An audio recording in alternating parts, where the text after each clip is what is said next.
Ինչի հաշվին են անելու։ Սամվել Կարապետյանի փողերն են բերելու տնելու։ Մեր երկիրը իր հունով գնում է, ինչքան գումար որ պետք է այս երկրում հավաքվում է, ինչ որ ծրագրեր ունենք, այդ ծրագրերի հետ գումարները ծախսվում է, այդ փողերը ինքը որտեղից է բերում։ Ինքը եկան, ասենք այս երկիր, փողերը որտից պետք է գա։ Ում կաշին պետք է քրթեն, որ բերեն են մեկելների արդեն հաշվին բան անեն, էժանացնեն այդ ամեն ինչը եւ բան։ Սրանք հեքիաթներ են, ուղղակի բանից անտեղյակ մարդիկ են, էլի։ Աշխարհից անտեղյակ մարդիկ են, որ չեն հասկանում բյուջեն որտից է հավաքվում։ Եթե բյուջեն հավաքվում է $1 միլիոն, ուրեմն դու պետք է $1 միլիոն ծախսես այդ ամեն ինչի վրա։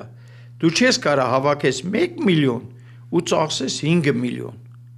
Դա չի կարող այդպես լինի։ Իրանք չեն հասկանում ուղղակի։ Էսա ցավը, որ իրանք չեն հասկանում։